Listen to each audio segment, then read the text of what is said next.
The rain came down like a punishment. Verity stood in the entrance hall of Ashworth Manor, water streaming from her traveling cloak, pooling on the marble floor she had walked across 1,000 times as the Duchess of Thornhaven. 2 years of marriage. 2 years of learning to love a man who had married her for alliance and stayed for something neither of them had expected. And now Cassius was looking at her like she was a stranger. "You need to leave," he said. His voice was flat, cold. Nothing like the voice that had whispered her name in the darkness of their bedchamber just 3 weeks ago. Nothing like the man who had traced the curve of her spine and told her she was the only thing in his life that felt real. "I do not understand." She hated how small her voice sounded. "Cassius, please, tell me what I have done. What you have done." He laughed, but there was no warmth in it. "You exist, Verity. That is what you have done. You exist in my house, in my life, in my every waking thought, and I cannot breathe for it." The words should have been romantic. They were not. They were spoken like an accusation, like a disease he needed to cure. "That is marriage," she said, stepping toward him. "That is love." Love. He turned away, shoulders rigid beneath his tailored coat. "I never asked for love. I asked for a wife who would manage my household and bear my heirs. I did not ask for this." This. As if what had grown between them was something shameful, something unwanted. Verity felt something crack in her chest. "You are lying. I do not know why, but you are lying. 3 weeks ago you held me like I was precious. You said my name like a prayer. 3 weeks ago I was a fool. Cassius, enough." He spun back to face her, and she saw it then, a flicker in his eyes that did not match his words. Pain, fear, desperation. But his jaw was set like iron, and his voice was merciless. "I have arranged for a carriage to take you to your family's estate in Wiltshire. Your things will be sent separately. You will tell anyone who asks that you are visiting your ailing mother." "My mother is not ailing." "Then she will become ailing, a convenient fiction to explain your absence from society." "My absence?" Verity's hands trembled. "You are sending me away, after 2 years, after everything. I am doing what must be done." "Why?" He did not answer, just stood there, carved from marble, watching her with those dark eyes that had once held such tenderness. Verity thought of the secret she carried, the one she had discovered just 4 days ago, confirmed by the physician who had attended her in private. The reason she had rushed back from visiting her cousin in Bath, the news she had been so desperate to share. She was with child, his child, their child, the heir he had just said he wanted. But looking at him now, at this stranger wearing her husband's face, the words died in her throat. She could not give him this. Not when he was throwing her away like rubbish. Not when he was looking at her with such deliberate cruelty. If he did not want her, he did not deserve to know. "Very well," she said quietly. A flicker of surprise crossed his expression. Perhaps he had expected her to fight harder. "Good. Let him wonder. Let him question. Let him lie awake at night asking himself why she had surrendered so easily." "The carriage is waiting," he said. "In this storm, the roads are passable. And if they are not? If the carriage overturns? If I am hurt?" For just a moment, one fraction of a heartbeat, his mask slipped. She saw terror in his eyes, real, genuine terror at the thought of her harm. And then it was gone, replaced by that terrible coldness. "You will be fine," he said. "You are always fine. It is one of your most irritating qualities." She laughed. She could not help it. Even now, even as he destroyed everything they had built, he managed to sound like the man she had married, the one who complained about her optimism while secretly basking in it, the one who pretended to be annoyed by her laughter while doing everything in his power to cause it. "Goodbye, Cassius," she said. She did not wait for his response, did not wait for the footman to bring her cloak or the maid to fuss over her wet hair. She simply turned and walked out into the rain, climbed into the waiting carriage, and let the darkness swallow her whole. Only when the carriage jolted forward, only when the lights of Ashworth Manor disappeared behind the sheets of rain, did she let herself break. Her hand pressed against her stomach, still flat, still holding its secret. "I will protect you," she whispered to the life inside her. "Whatever he has done, whatever madness has taken him, I will protect you. You will never know this pain. You will never doubt that you are wanted." The rain hammered against the carriage roof like fists. Verity closed her eyes and let herself remember the man Cassius had been before. The way he looked at her across the breakfast table like she had invented the sunrise. The way he held her hand during boring society events, thumb tracing circles on her palm. The way he made love to her like she was a revelation, like every time was the first time, like he could not quite believe she was real. Something had changed. Something had broken him. She did not know what, but she knew this was not the real Cassius. The real Cassius would never send her away in a storm. The real Cassius would never look at her with such practiced cruelty. But the real Cassius wasn't here. This cold stranger had taken his place, and Verity was alone in the rain, carrying his heir, with nowhere to go but away. The carriage shuddered through the storm, and she pressed her hand harder against her stomach, making a silent vow. She would survive this. She would raise this child. And if Cassius Ashworth, Duke of Thornhaven, ever came looking for what he had thrown away, she would make him earn every single moment of her forgiveness, if she ever forgave him at all. 4 months later, Verity stood in the garden of Hartfield House, watching the first frost settle on the roses. Her hand rested on the swell of her belly. Visible now. Undeniable.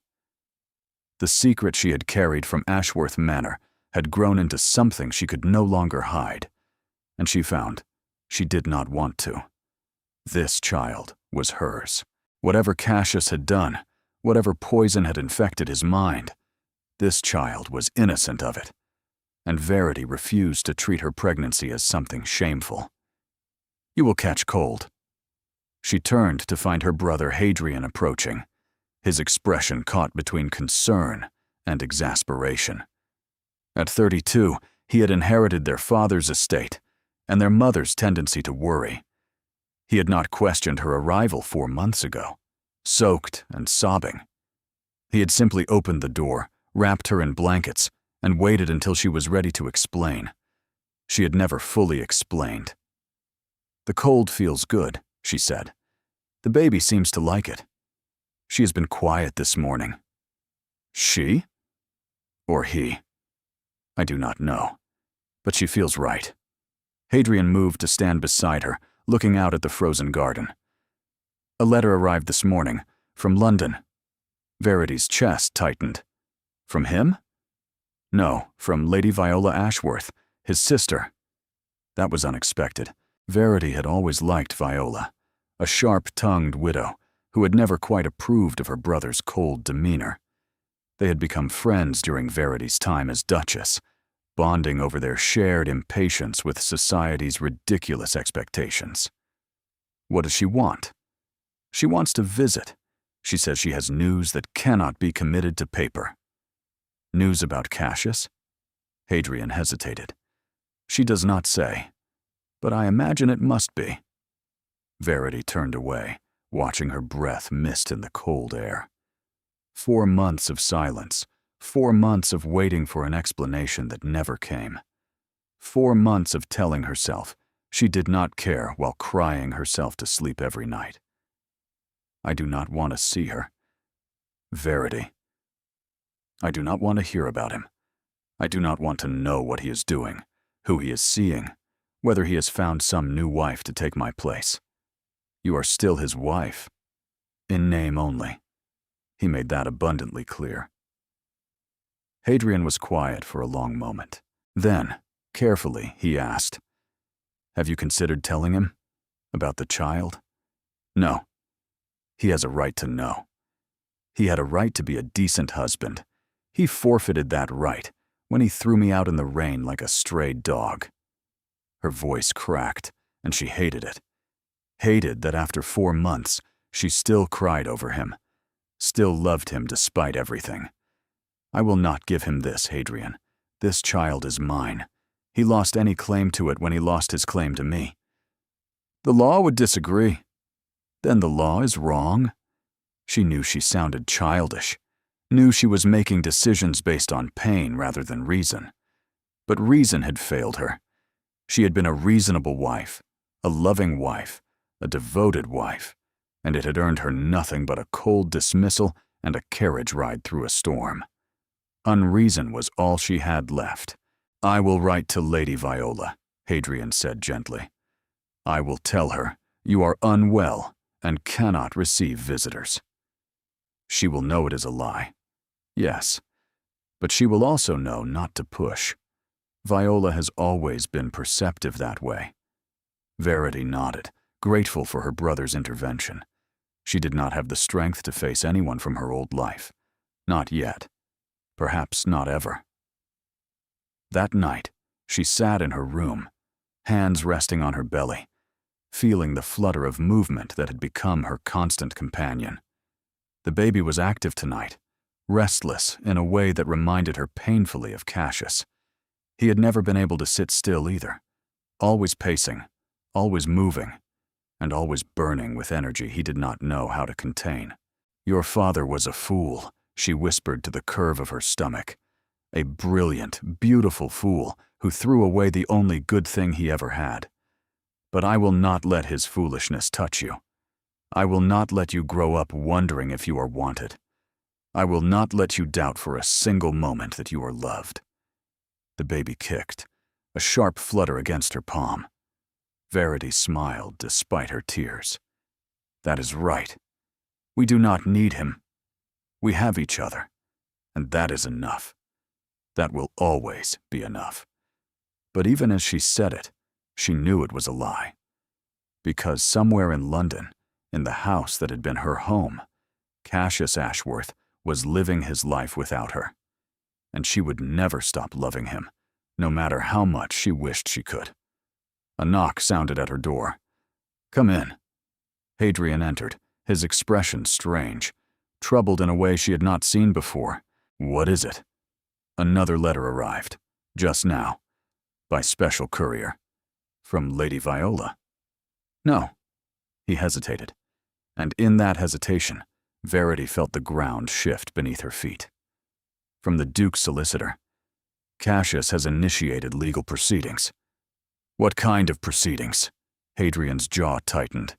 "He wants an annulment, Verity. He's trying to dissolve your marriage entirely." The words hit her like a physical blow. Annulment.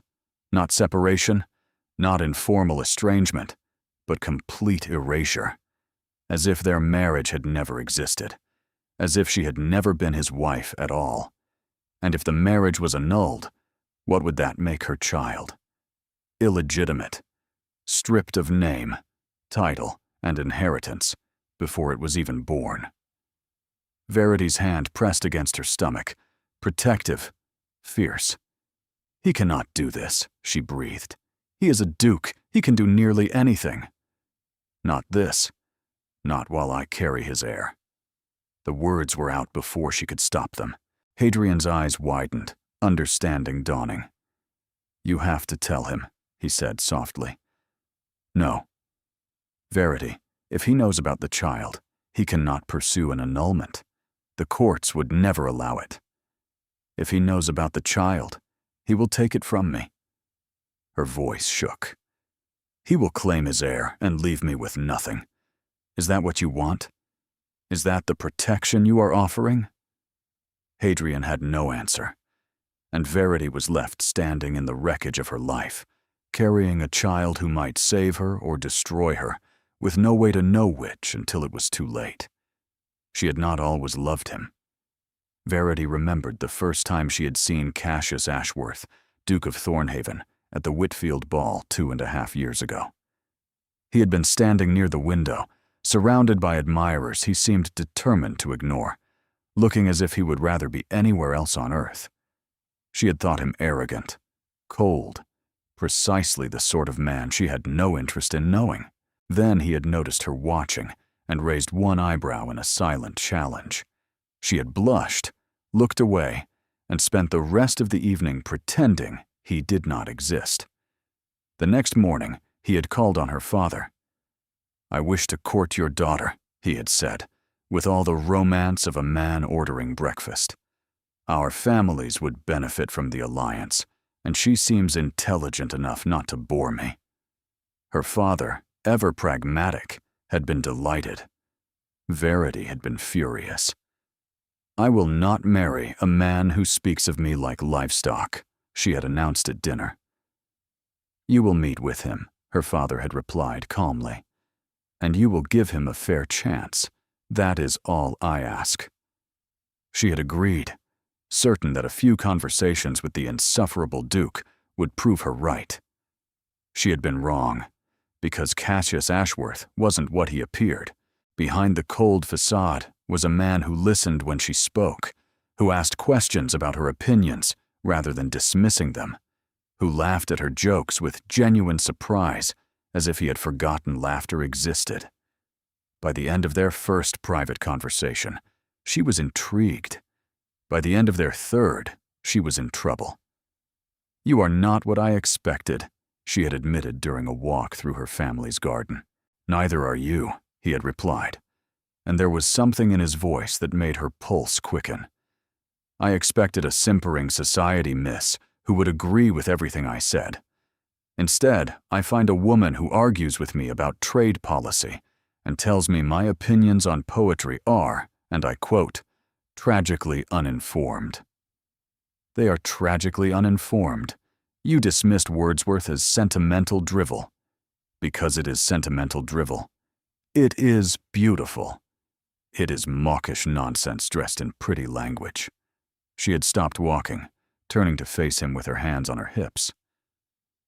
"And what do you consider good poetry, Your Grace?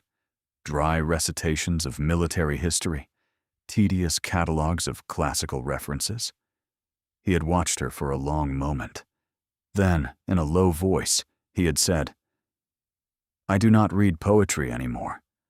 I stopped when my mother died. She used to read it to me when I was a boy. Wordsworth was her favorite." The admission had cracked something open between them. "I am sorry," Verity had whispered. "I did not know."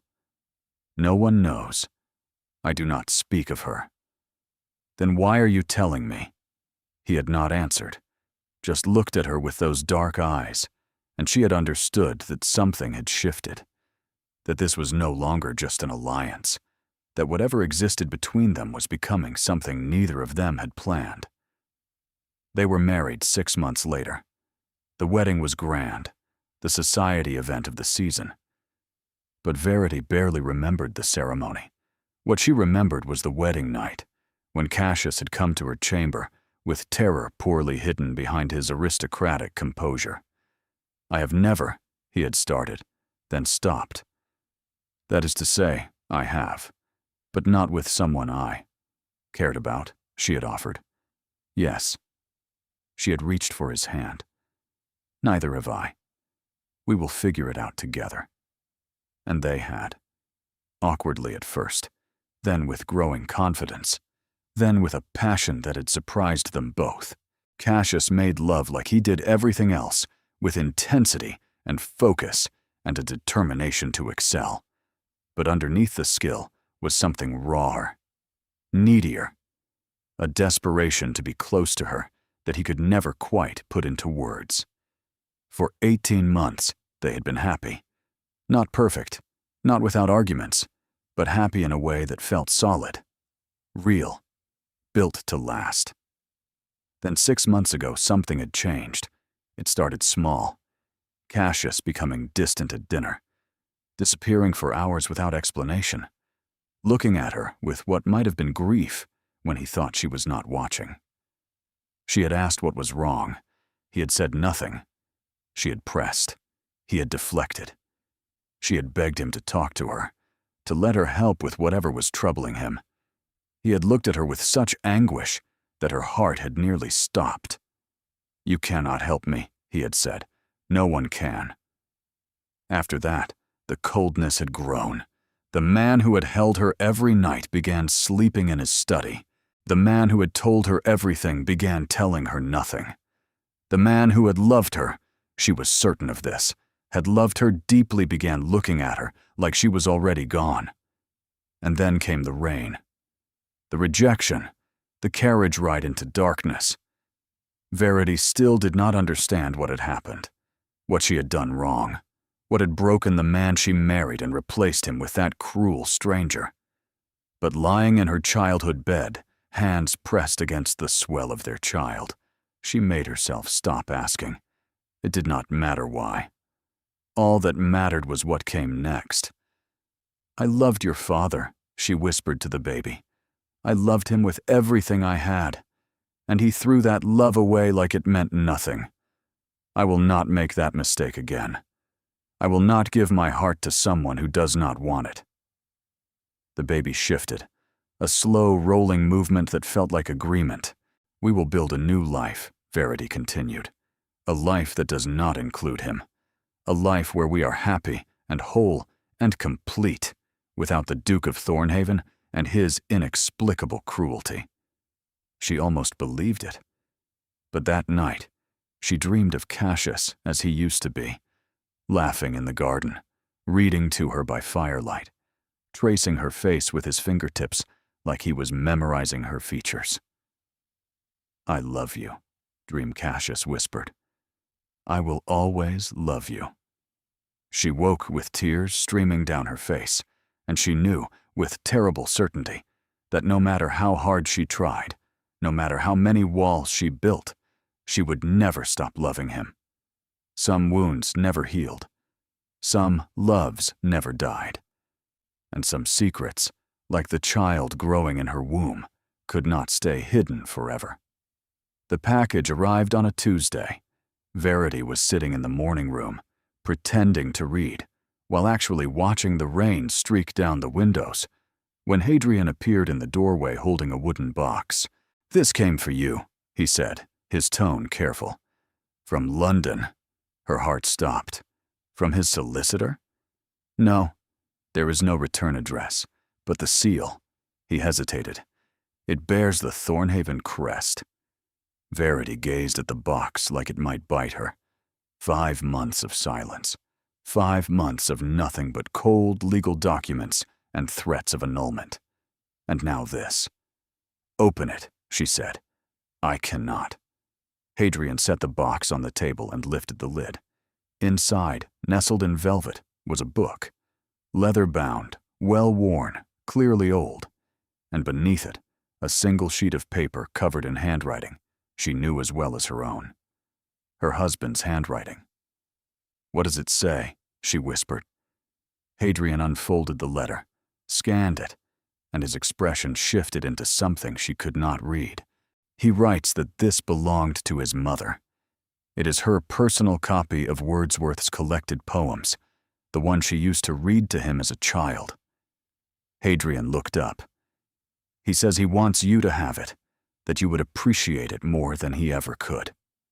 Verity's hands trembled as she reached for the book.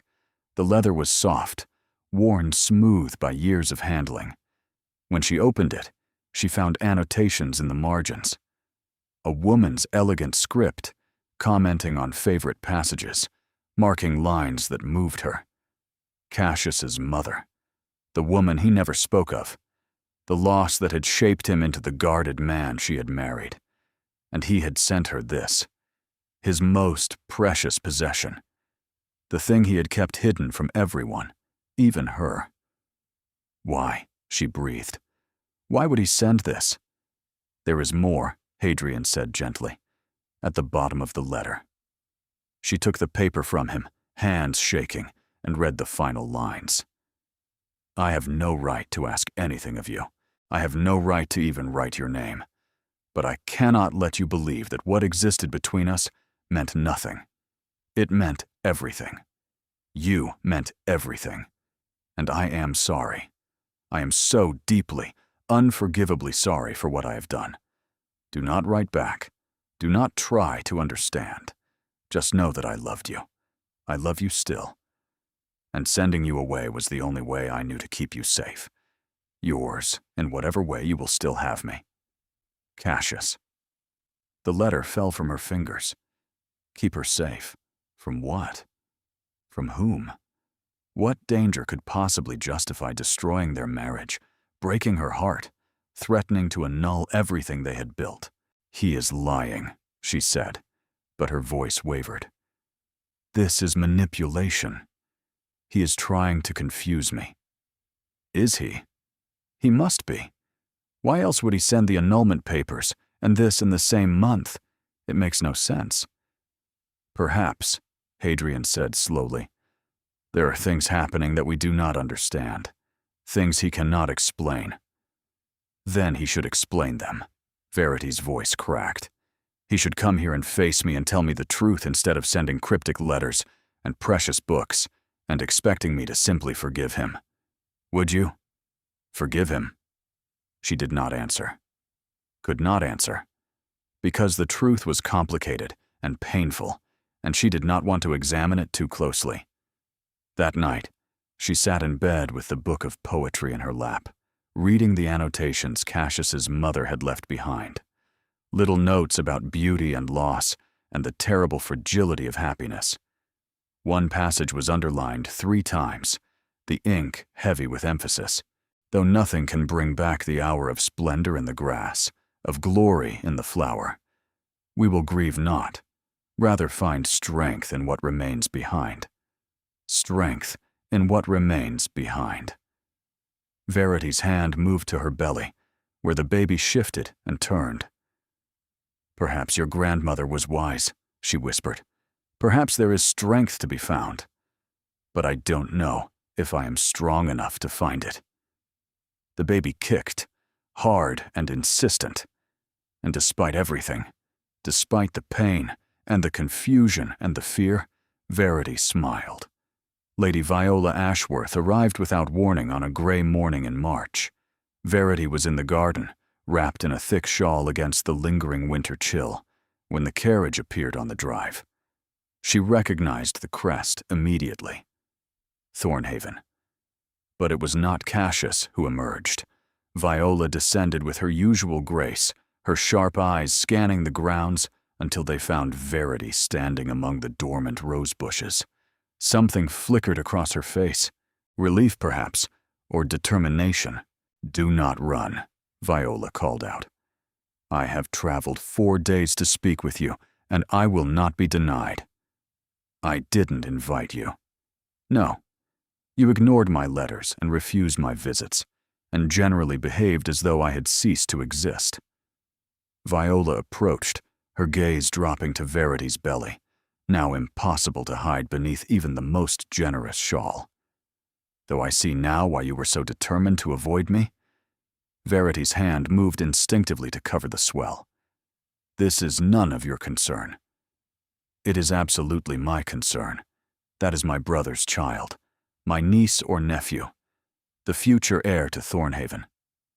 Viola stopped a few feet away, her expression softening.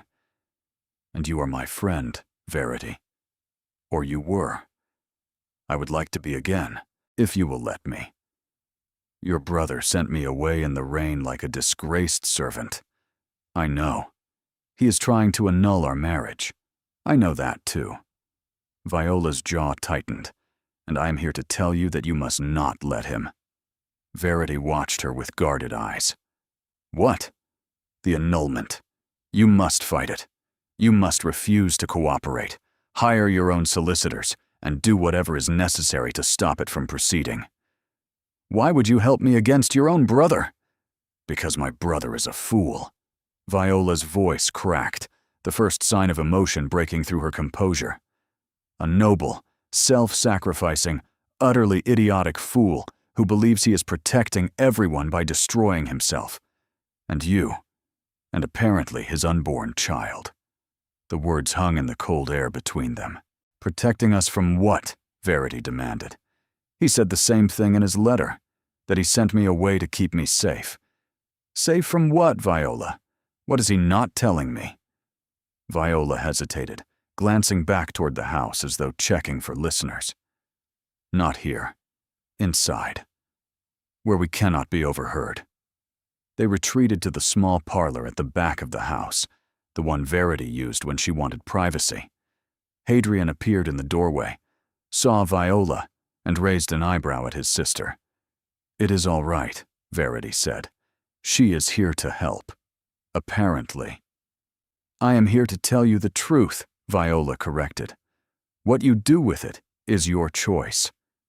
She settled into a chair, arranging her skirts with the practiced ease of a woman who had spent her life in society. Then she looked up at Verity, with eyes that held too much knowledge.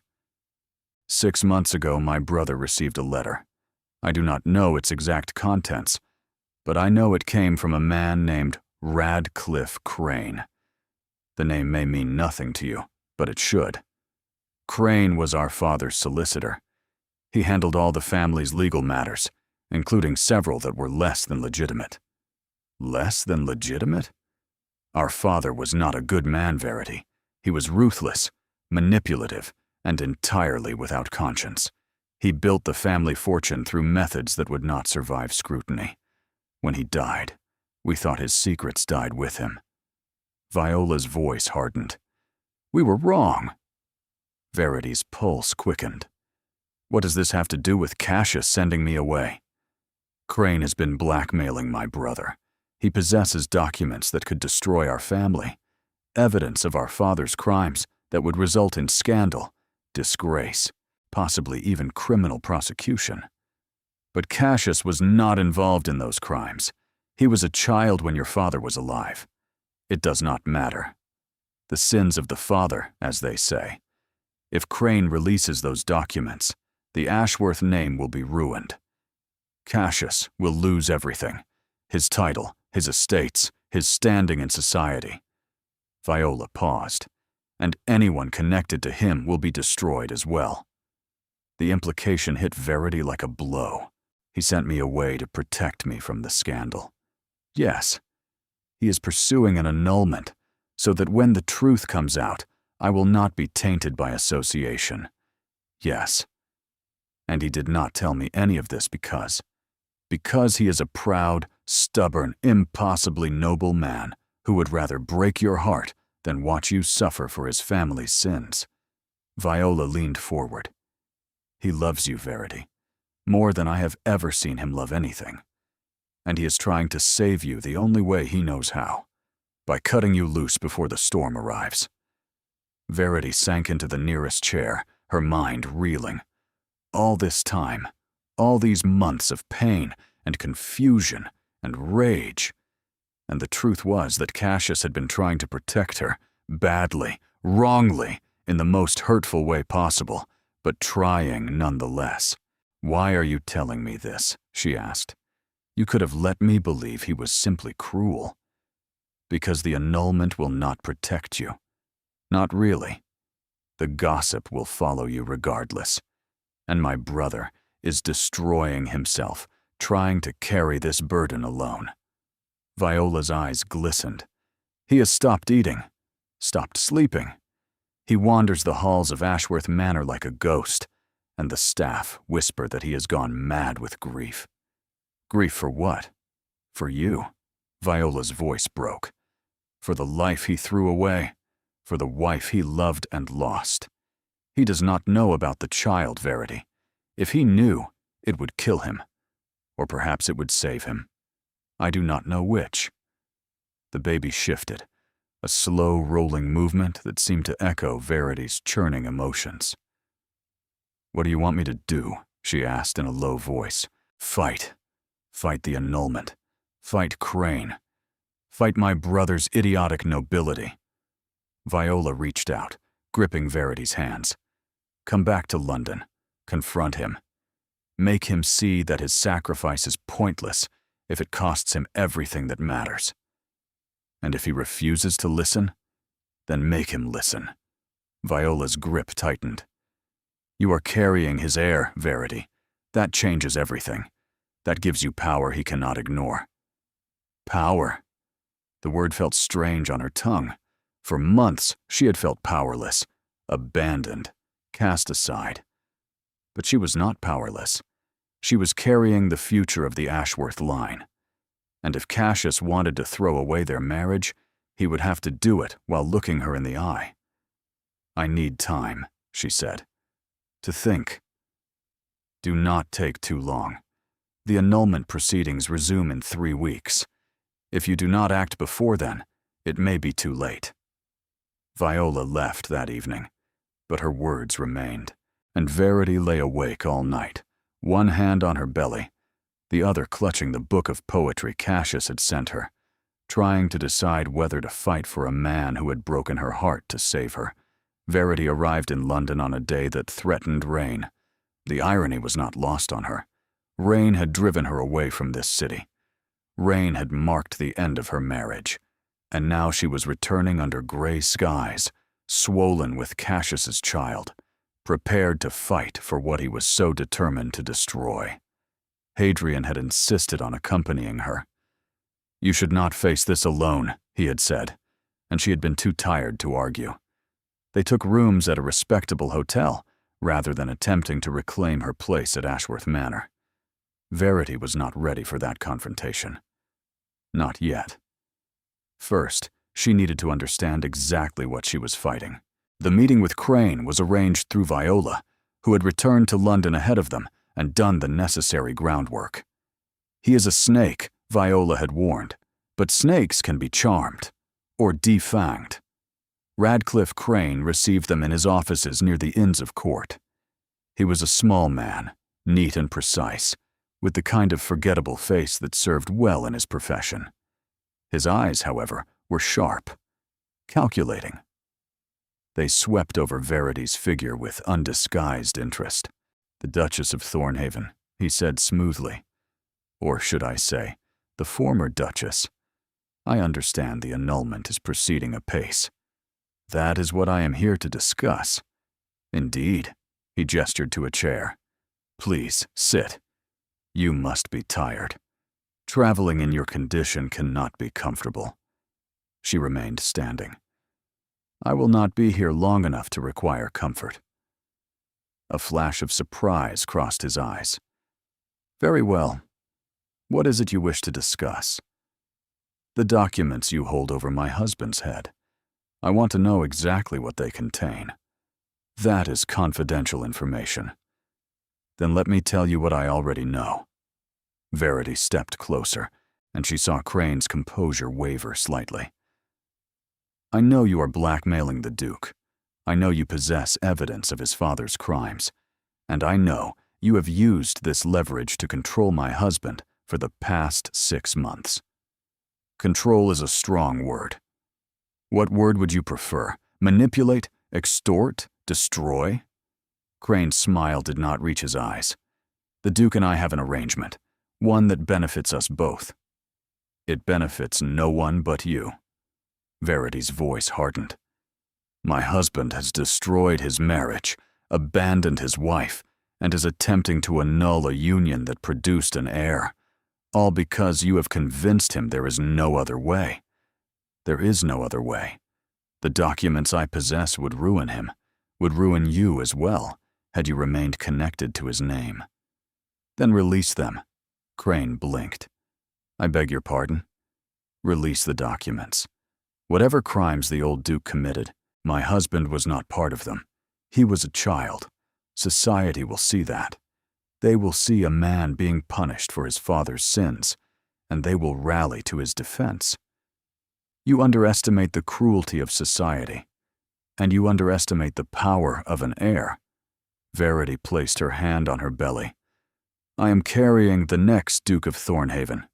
Whatever scandal you think you can create, it will not erase this child's claim. It will not destroy a lineage that stretches back centuries.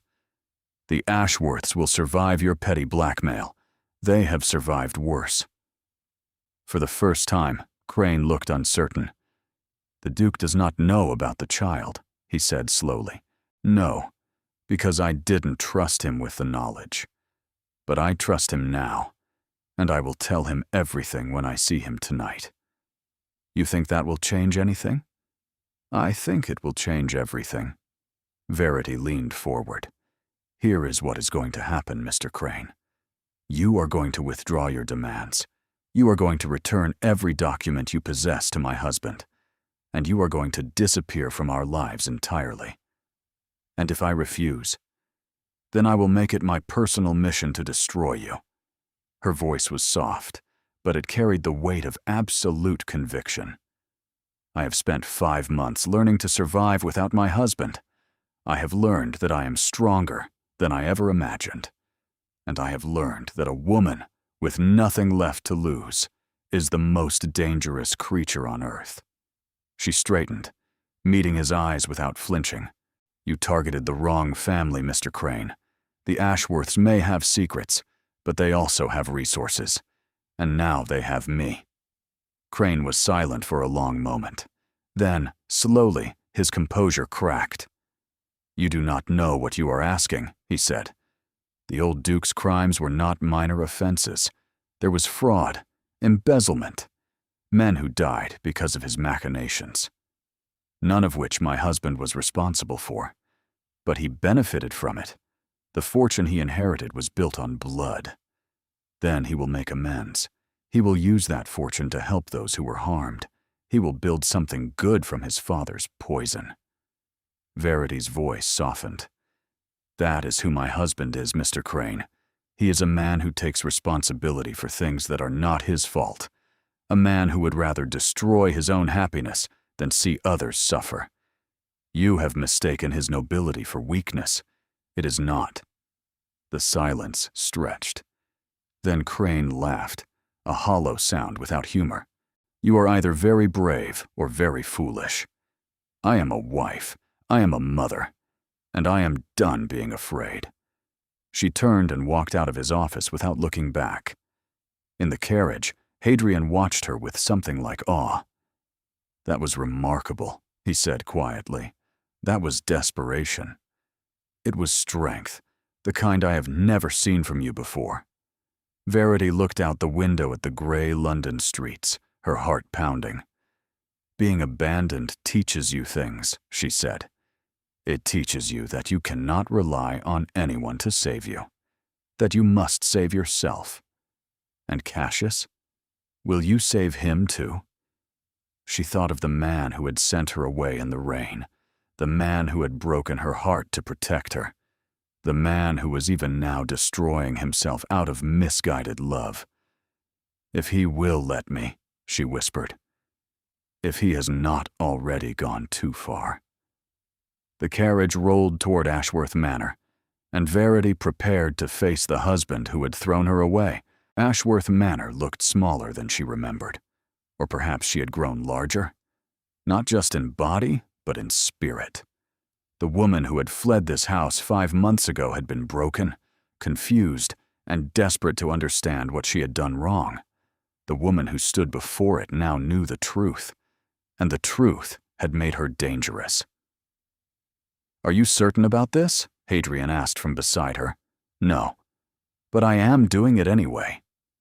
The butler who answered the door was new. He did not recognize her, which meant Cassius had dismissed the old staff, another sign of the destruction he had wrought upon his own life. "I am here to see the Duke," Verity said. "Tell him his wife has returned." The butler's eyes widened, darting to her belly before he could stop himself. I shall inquire if His Grace is receiving visitors." "I am not a visitor. I am the Duchess of Thornhaven, and I will see my husband, whether he wishes it or not." She did not wait for permission. She swept past the stammering butler, through the entrance hall she had walked 1,000 times, toward the study where she knew Cassius spent his days. The door was closed. She did not knock. He was standing by the window, silhouetted against the gray afternoon light. He had lost weight. She could see it in the sharp angles of his shoulders, the hollow beneath his cheekbones. His hair was longer than he usually kept it, curling slightly at his collar, and there were shadows beneath his eyes that spoke of sleepless nights. He turned when she entered, and she watched his face cycle through a dozen emotions in the space of a heartbeat. Shock, hope, anguish, and then, settling like a mask, that terrible practiced coldness. "You should not be here," he said. "And yet, here I am." His eyes dropped to her belly, and she saw the moment understanding struck him. Every trace of color drained from his face. His hand shot out, gripping the edge of his desk as though it were the only thing keeping him upright. "You are." He could not finish the sentence. "With child." "Yes, your child. The heir you said you wanted when you married me. How long have you known?" "Since before you sent me away." The words hit him like a physical blow. He staggered slightly, his composure cracking. "You knew," he breathed. "You knew, and you did not tell me. You were throwing me out of your house. You were looking at me like I was nothing. Why would I give you this when you had made it so abundantly clear you wanted nothing from me? I would never. I would have." He stopped, pressing his hand to his face. "God, Verity, a child, your heir, the future Duke of Thornhaven." She stepped closer, forcing him to look at her. "The child you are about to make illegitimate with your annulment. The annulment was to protect you. It was to protect yourself from having to face what you had done. No," his voice cracked. "It was to save you from the scandal, from Crane, from everything my father left behind. I know about Crane. I know about the documents. I know about all of it." He fixed his gaze on her. "How?" "Viola told me, and then I went to see Crane myself." "You what?" "I confronted him, in his offices. I told him that if he did not withdraw his demands, I would destroy him. Cassius looked like he might be sick. Do you have any idea how dangerous that was? What he could have done to you?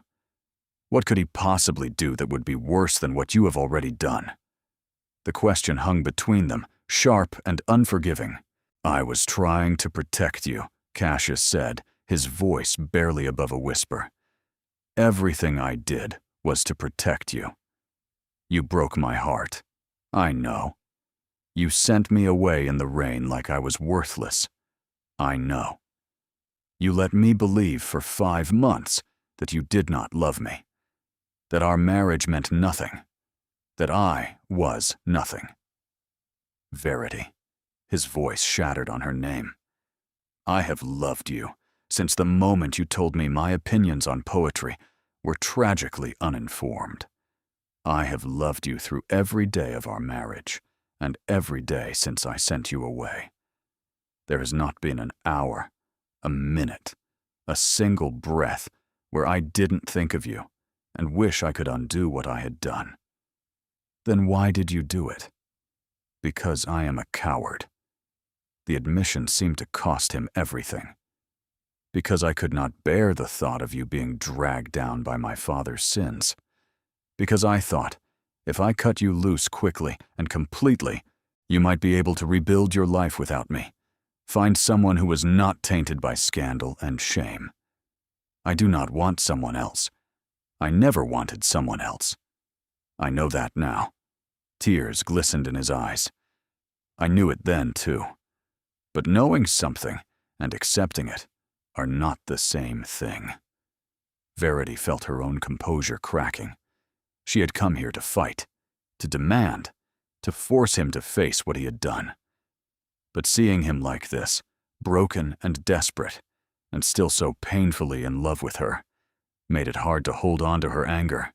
"You could have told me," she whispered. "You could have trusted me with the truth. I was trying to spare you. You were trying to control the situation, to make the decision for both of us without giving me any say. Yes." He did not try to deny it. "I was wrong. I see that now. I have seen it every day since you left, lying awake at night remembering the look on your face when I told you to go. You said I was an irritation, something you could not breathe around. I said what I needed to say to make you leave, to make you hate me enough to go without fighting. His voice dropped. I never imagined you would believe me. How could I not believe you? You were my husband. I trusted you completely. I know. He moved toward her, then stopped himself. I know. And I am sorry. I am so profoundly, devastatingly sorry. I do not know how to make you understand the depth of my regret. You could start by stopping the annulment. I will stop it today, this hour. I will write to the solicitors immediately. And Crane? I will deal with Crane. How? He hesitated, and she saw something shift in his expression. Something harder, more determined. The documents he holds expose my father's crimes, but they also expose his own involvement. He was not merely my father's solicitor. He was his accomplice. If those documents become public, they destroy him as well. Then release them. It would mean scandal for our family. Better scandal than slavery to that man's demands. Verity reached out, touching his arm for the first time in 5 months. We can survive scandal, Cassius. We cannot survive being controlled by someone who wishes us harm. He looked down at her hand on his sleeve, and she saw his composure finally, completely shatter. I have missed you, he whispered. Every moment of every day. I have missed you so much, I thought I might die from it. Then stop pushing me away. I'm trying. I'm trying so hard to believe I deserve to have you back. You do not deserve it. Her voice was gentle but honest. You broke my trust. You made decisions that were not yours to make. You hurt me in ways I am still discovering. I know. But I love you anyway. The words came out before she could stop them. God help me, I love you anyway, and I'm tired of being apart. I'm tired of protecting myself from a man. I want to protect me instead. His breath caught. Verity. Do not speak. Not yet. Just. She pressed her hand against his chest, feeling his heart hammer beneath her palm. Just let me be angry for a moment longer. Let me hold on to the hurt before I let it go. He stood perfectly still, barely breathing, as though afraid any movement might shatter the fragile peace between them, and Verity closed her eyes, feeling the baby shift in her belly, feeling her heart crack open despite all her efforts to keep it closed. She had come here to fight, but what she had found was something more complicated than anger. What she had found was a man she still loved, broken by his own choices, desperate to make amends. The question was whether amends were possible, and whether she had the strength to let him try. They did not reconcile that night. Verity insisted on separate rooms, and Cassius did not argue. He understood, perhaps better than anyone, that trust once broken could not be rebuilt in a single conversation.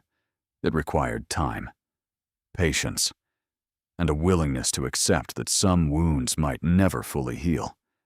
But something had shifted between them. The wall of coldness he had erected was gone, replaced by a raw vulnerability that he could no longer hide. And Verity found herself watching him differently, seeing the man beneath the mask he had worn for so long. Dinner was subdued.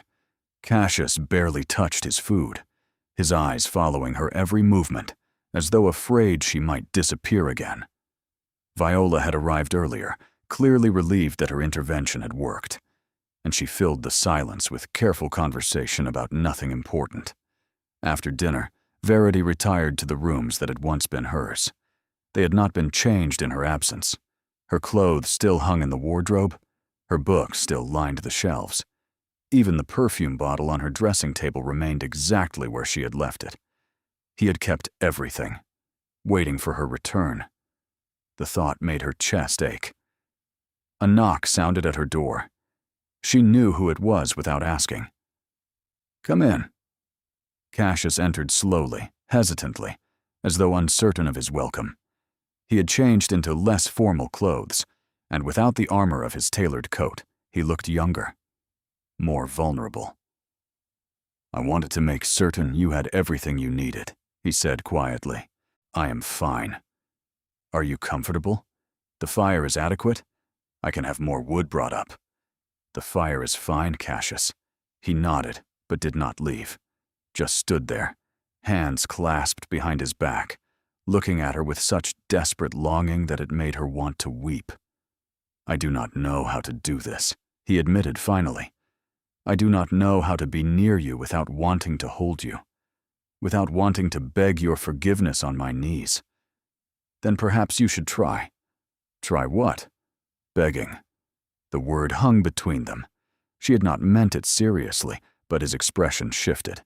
Without hesitation, he lowered himself to his knees before her. "Cassius, I did not mean." "I am begging," he said, looking up at her with those dark eyes that had haunted her dreams for 5 months. "I am begging you to forgive me. I am begging you to give me another chance. I am begging you to let me spend the rest of my life proving that I am worthy of you. You do not need to. I do. Because words are not enough. Words have failed us. I told you I loved you, and then I sent you away. I told you our marriage meant everything, and then I tried to annul it. My words have been worthless." His voice cracked. "Let me show you instead. Let me prove with actions what I could never prove with words." "How?" "However you want. Whatever you need. I will do anything, Verity. Anything you ask."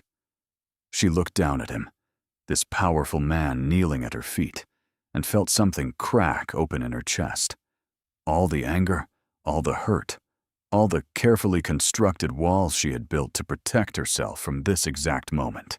"Stand up," she whispered. He obeyed, rising slowly, his eyes never leaving her face. "I cannot forgive you yet," she said. "I am not ready. There is too much pain, too much confusion.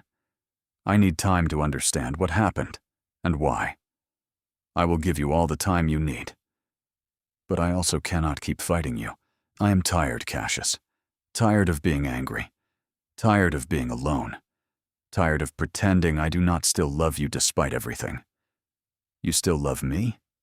Did you doubt it?" "I doubted everything, including whether I deserved to breathe the same air as you." She reached up, touching his face for the first time in 5 months. His eyes closed, and she felt him tremble beneath her palm. "You hurt me," she said gently.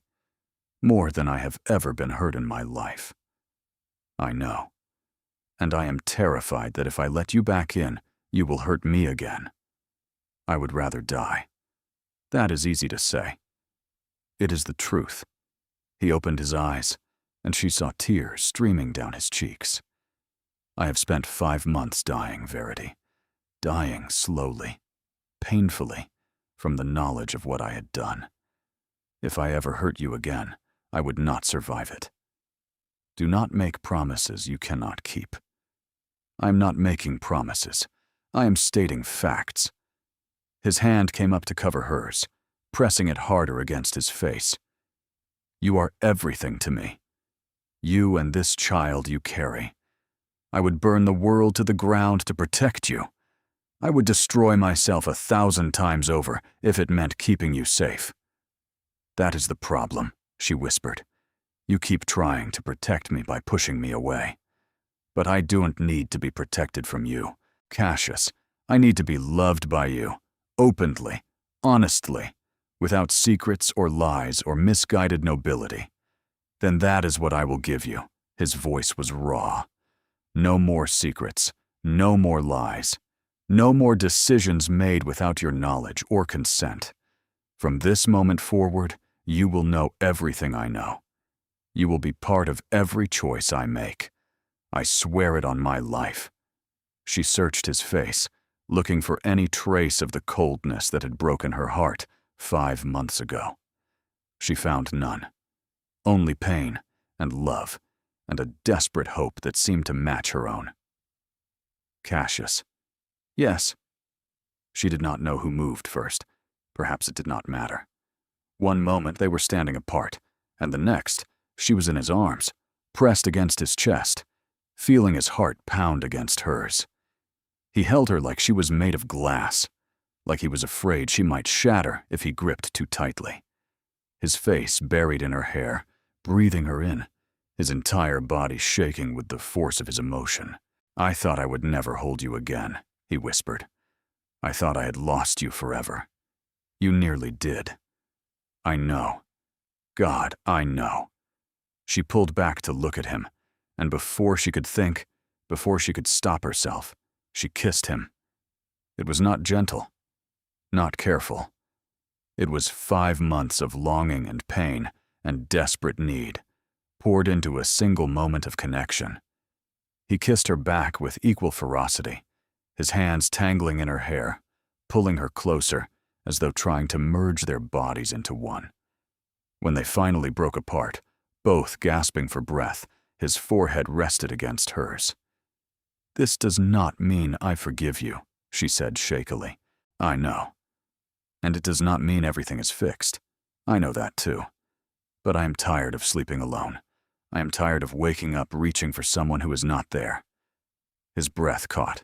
What are you saying? I am saying. She took a shaky breath. Stay. Tonight. Just hold me. Nothing more. I am not ready for more. But I need. You need what? To feel safe again. To feel like I'm not alone. He pulled her close, wrapping his arms around her with infinite gentleness. You will never be alone again, he promised. Whatever happens, whatever comes next, I will be beside you. For the rest of my life, if you will let me. She closed her eyes, letting herself sink into his warmth. Tomorrow, there would be difficult conversations. Tomorrow, there would be Crane to deal with, and solicitors to dismiss, and a scandal to weather.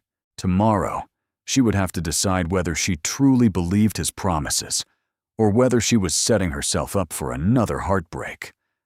But tonight, she was in her husband's arms. Tonight, she was home. And for the first time in 5 months, Verity fell asleep without tears. She woke alone. For a terrible moment, Verity thought she had dreamed it all. The confrontation, the confession, the kiss. But the pillow beside her still held the impression of Cassius's head, and when she pressed her hand against it, she found it still warm. He had been here. He had held her all night, and now he was gone. She found him in his study, standing before the fireplace with a letter in his hand. His expression was grim, and when he looked up at her entrance, she saw something in his eyes that made her stomach clench. What has happened? Crane. He held up the letter. He has decided not to wait for my response. He released the documents this morning. They will be in every newspaper by afternoon. The words hit her like a physical blow. All of them. All of them. My father's crimes laid bare for all of London to see. His jaw tightened. By tomorrow, the Ashworth name will be synonymous with fraud and corruption. And Crane? He has reportedly fled to the continent.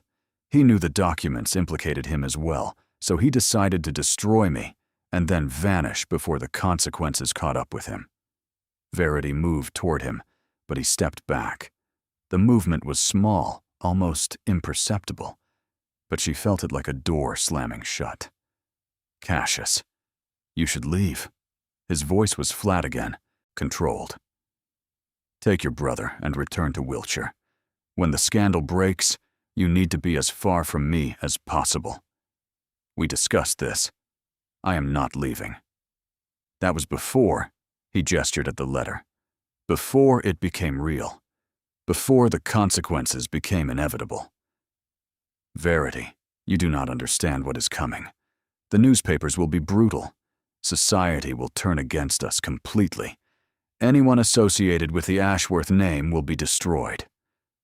I am your wife. I am already associated with your name. Which is why you need to distance yourself now, while there is still time. No. Verity. I said no. She stepped closer, forcing him to meet her eyes. I did not come back here to run away at the first sign of trouble. I came back to fight. Beside you. As your partner. This is not a fight we can win. Every fight can be won. You taught me that. I taught you nothing. I lied to you. I manipulated you. I broke your trust in ways that can never be repaired. And then you begged my forgiveness. And I chose to give you a chance.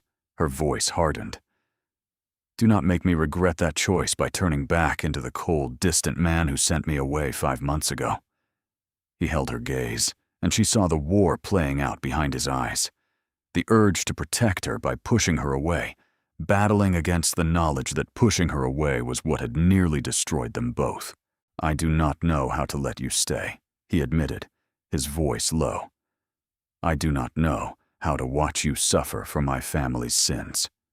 Then learn, because I am not going anywhere. The scandal will pass. Everything passes eventually. And when it does, we will still be here, together, with our child.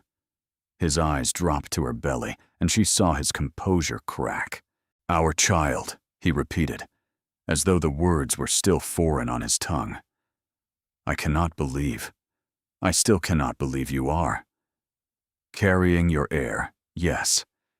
And this child deserves to know its father, deserves to grow up in a house where both parents are present, where love is not something hidden or denied or sacrificed for the sake of reputation. What kind of life can I give a child? After this, what kind of legacy? A better one than your father left you. Verity took his hands, feeling them tremble in her grip. You are not him, Cassius. His choices are not your choices. His sins are not your sins. And our child will know that. Will know that their father was a man who made mistakes but owned them, who faced consequences rather than running from them, who chose love over pride. You make it sound simple. It is simple. The hard part is believing we deserve it. He was silent for a long moment. Then, slowly, he lifted her hands to his lips and kissed them. If I fail, he whispered, if I cannot protect you from what is coming, then we will fail together, and we will rebuild together. That is what marriage is, Cassius. Not perfection, not protection.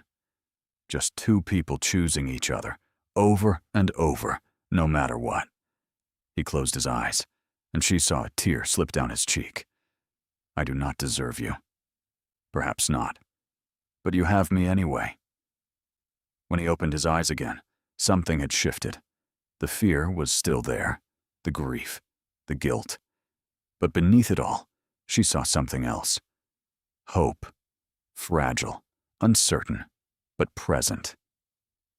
The newspapers will publish this afternoon, he murmured.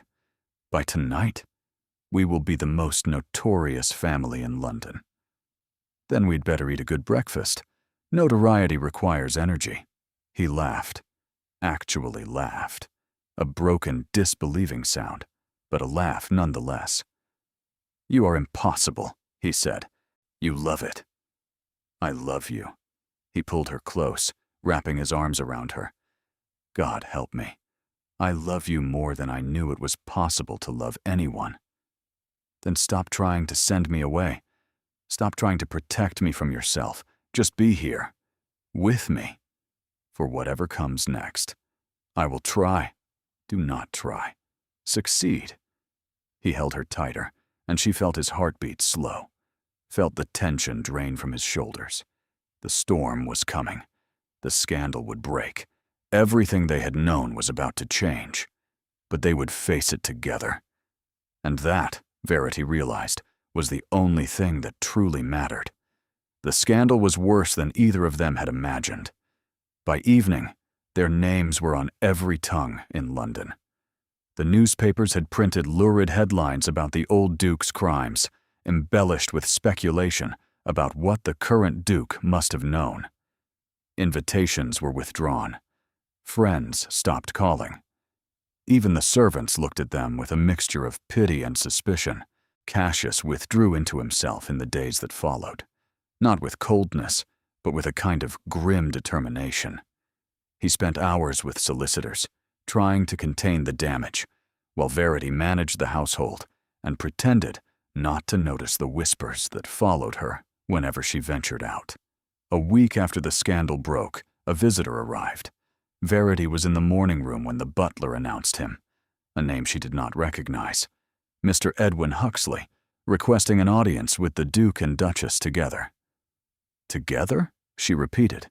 Who is he? He did not say, Your Grace, only that his business concerns you both. Cassius appeared behind the butler, his expression guarded. I know the name.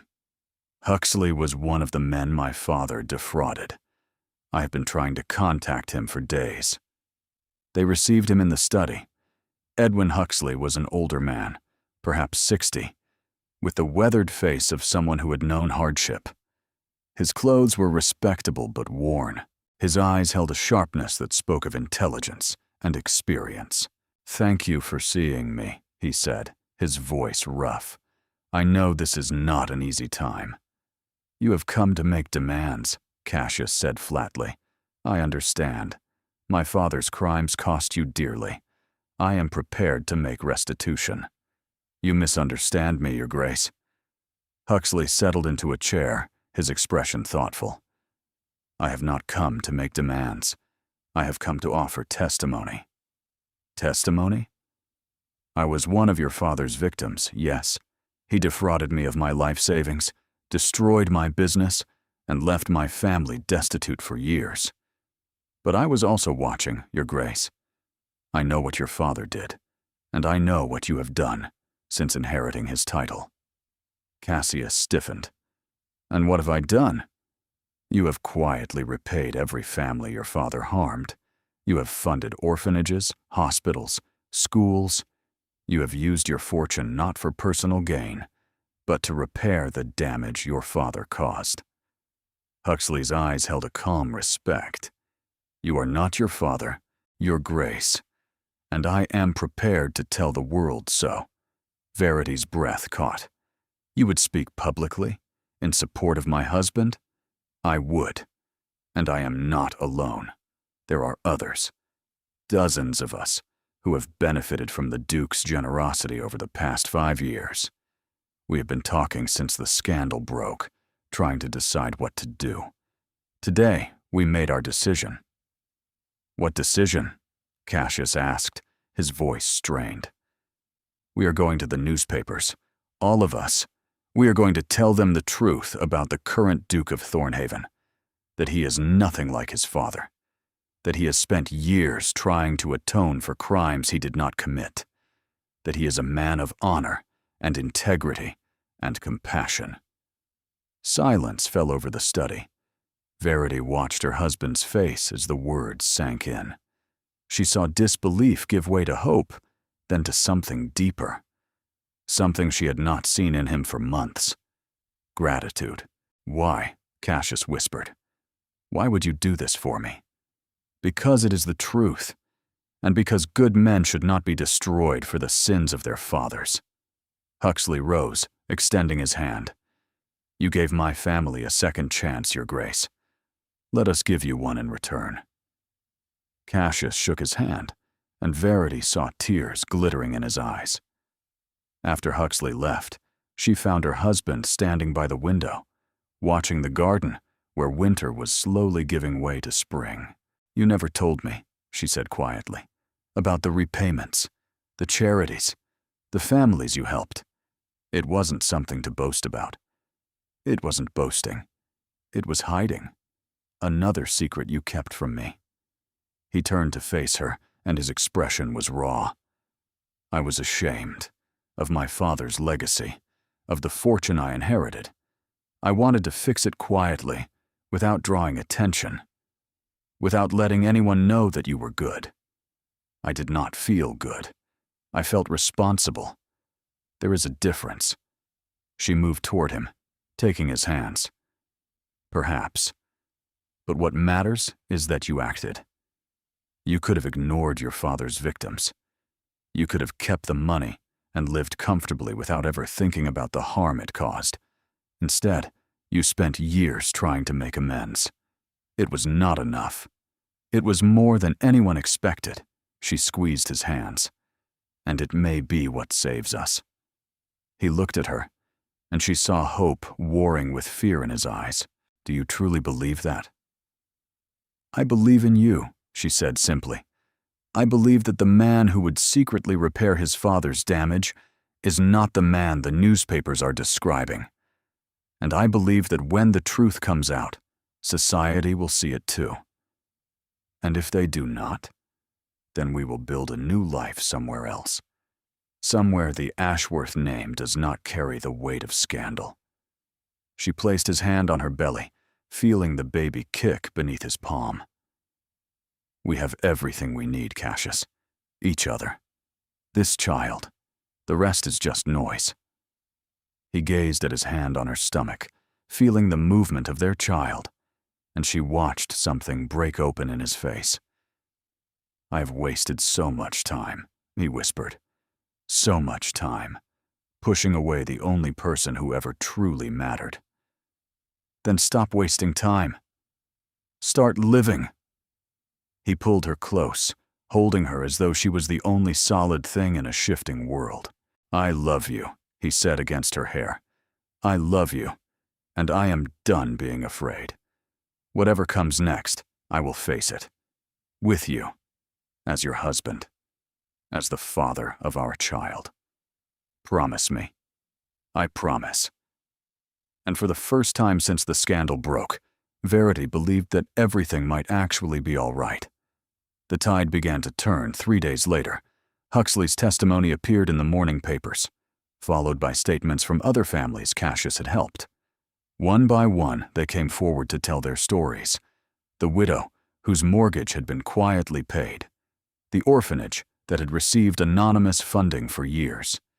The businessman whose factory had been saved by a mysterious investor. All of them pointed to the same source, the Duke of Thornhaven, the son who had spent 5 years trying to repair his father's damage. Society, ever fickle, began to reconsider its verdict. Invitations trickled back in. Cautious at first, then more confident. The newspapers that had condemned Cassius began publishing editorials about redemption and the importance of judging a man by his own actions rather than his father's crimes. But Cassius did not seem to notice. He was too focused on Verity.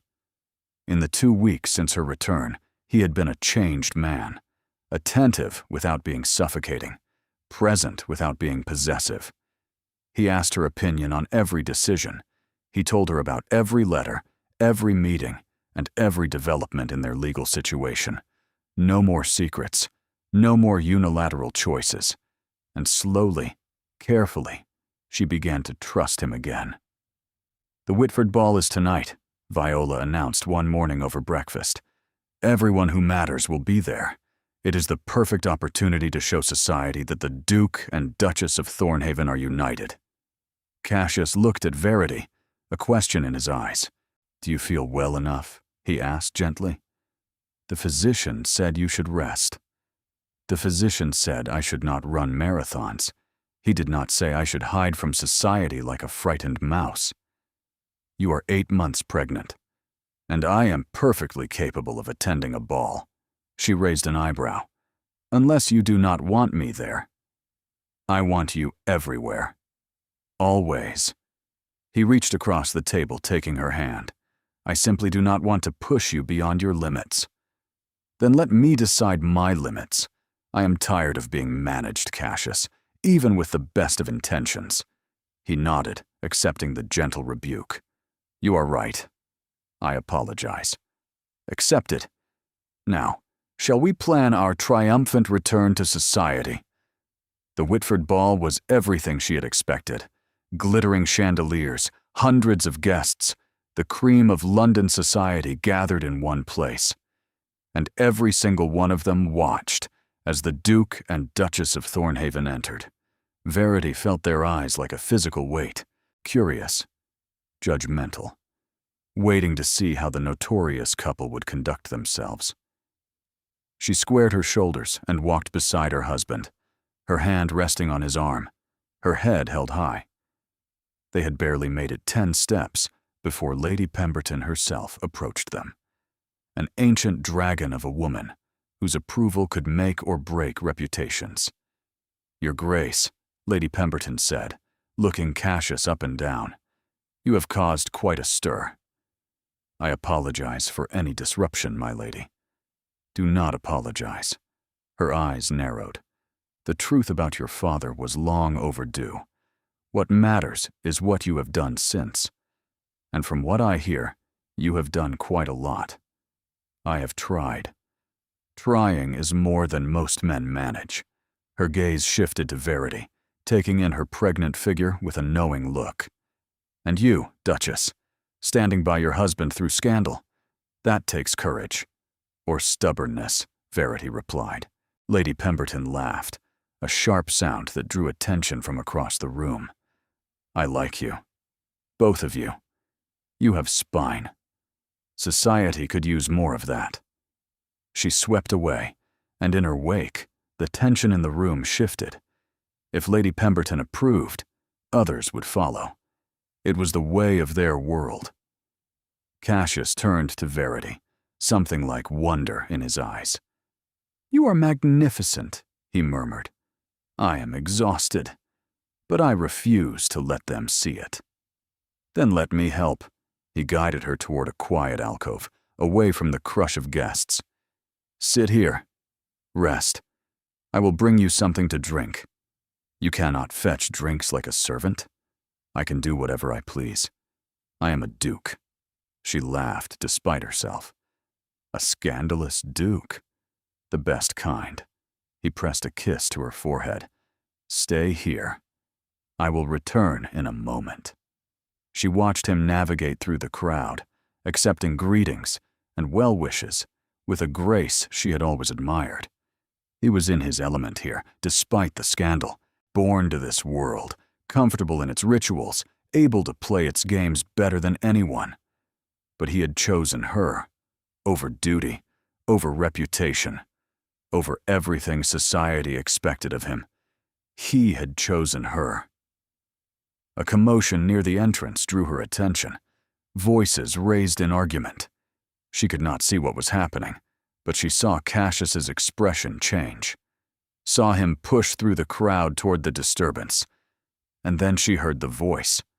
Radcliffe Crane. Her blood went cold. She moved without thinking, pushing through the guests, ignoring the protests and gasps as she shouldered past.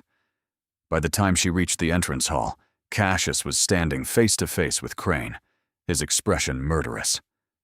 "You should not have come here," Cassius said, his voice deadly calm. "I had no choice." Crane looked disheveled, desperate, nothing like the composed man Verity had confronted in his offices. "The authorities are looking for me. I need money, enough to disappear properly. You destroyed my family's name, and now you expect me to help you escape. I expect you to protect yourself." Crane's eyes darted around the room, taking in the watching crowd. "Because I still have documents, Your Grace. Documents I did not release. Documents that could destroy you personally, not just your father's memory." "You are lying." "Am I?" Crane's smile was vicious. "Ask your wife. Ask her what I told her when she visited my offices. Ask her about the things your father did that even she does not know about." Cassius turned to look at Verity, and she saw the question in his eyes. "He is bluffing," she said, moving to stand beside her husband. "He told me nothing that you have not already confessed." "Then you did not listen carefully enough." Crane reached into his coat. Several things happened at once. Cassius stepped in front of Verity, shielding her with his body. Guards moved toward Crane from multiple directions, and Crane's hand emerged, holding not a weapon, but a sheaf of papers. "These are the real documents," Crane said wildly. "The ones that prove your father murdered his first wife. Your mother, your grace. He killed her to marry his mistress and claim her dowry." The words fell like stones into a frozen pond. Cassius went completely still. "You are lying," he whispered. "I have proof, witness statements, medical records, everything your father tried to destroy." Crane waved the papers. "Give me what I want, and they stay buried.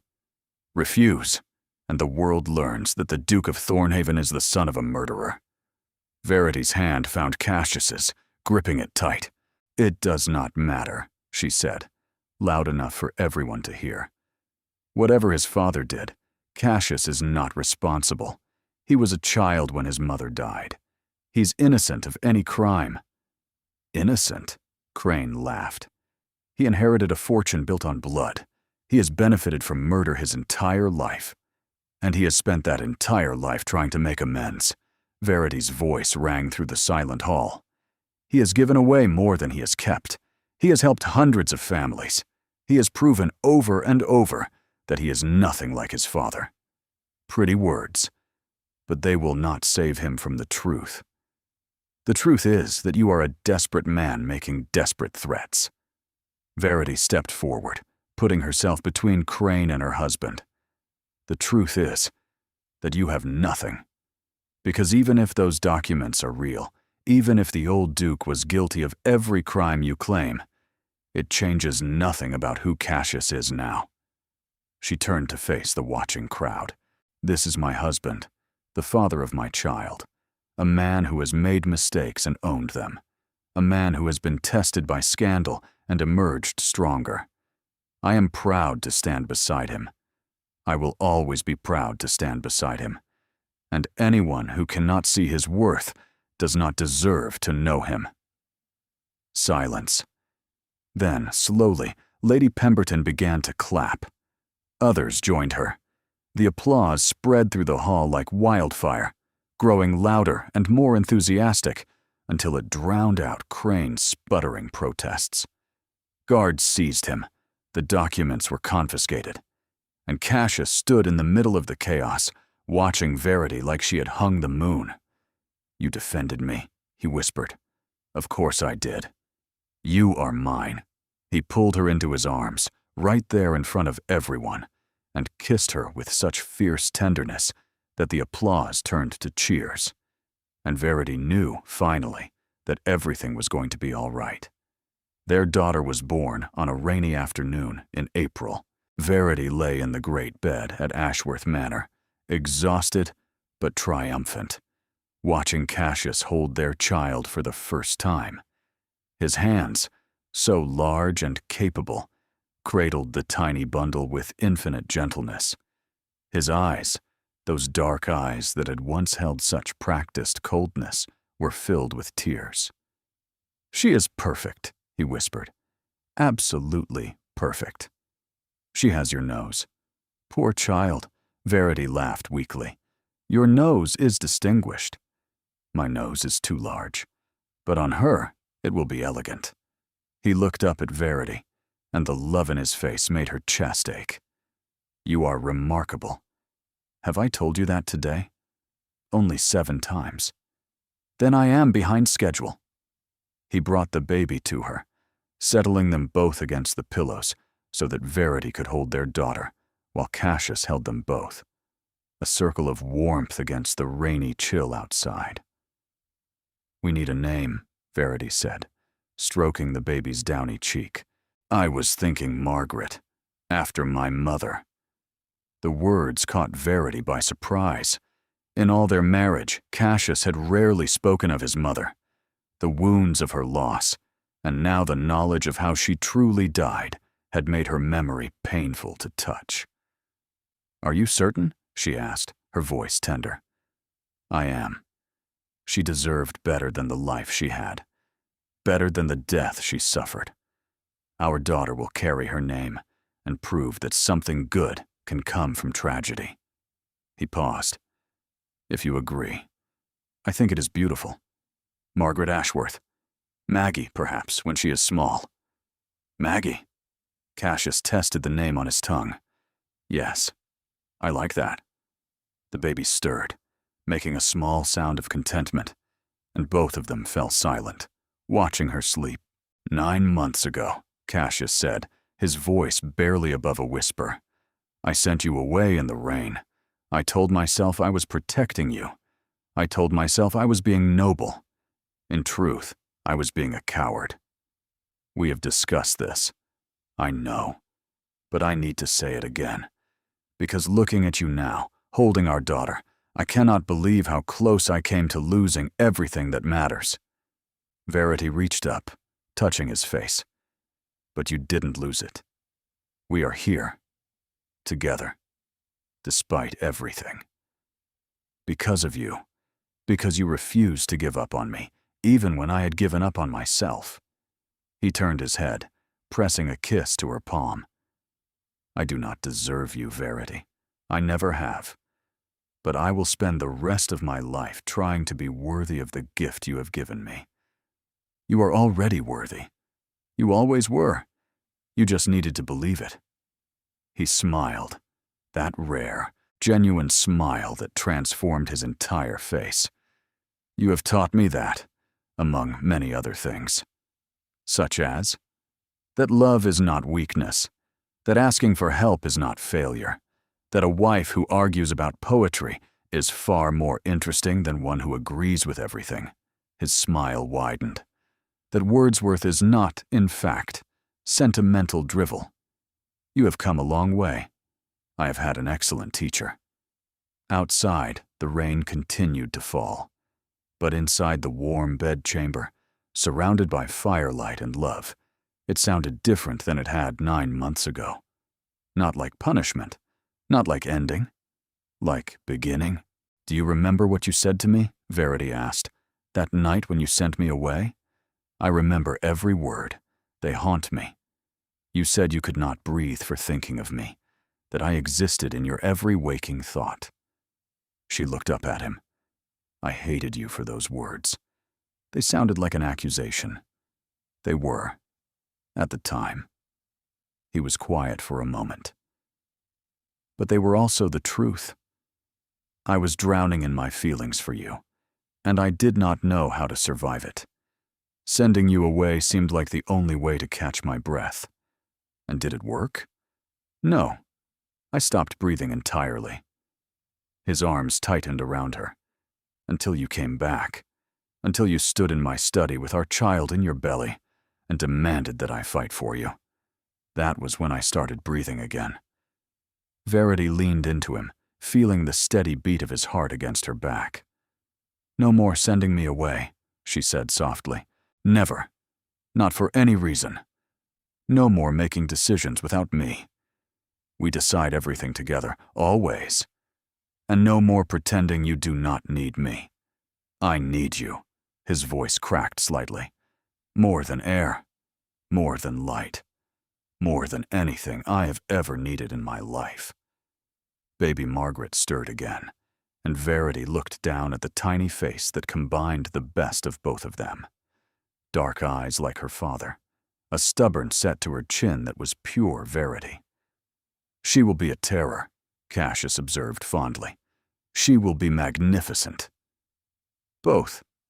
Definitely both. Verity laughed, and the sound filled the room, warm and bright against the gray rain outside. 9 months ago, she had stood in this house, soaked and heartbroken, watching her husband tell her to leave.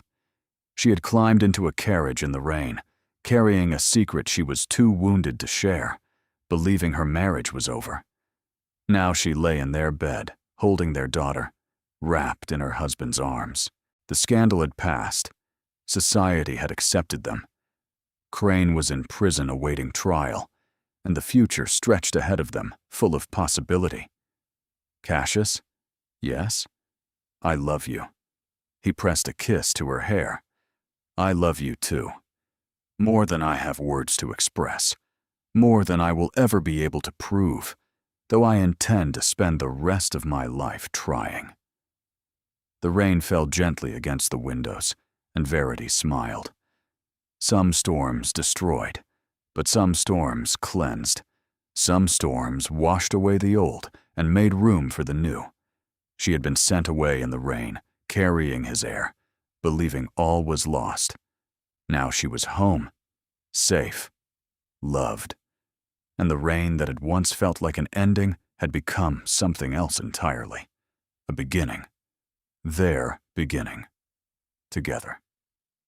Thank you for staying with Verity and Cassius until the very end. Their story began with a storm that seemed to destroy everything. But in truth, that storm was the beginning of something new, something stronger, something real. If you are not subscribed yet, hit that subscribe button and ring the bell, because there are more stories waiting. More impossible loves, more second chances, more moments that remind us why we believe in happily ever after. Thank you for being here. You are the reason these stories exist.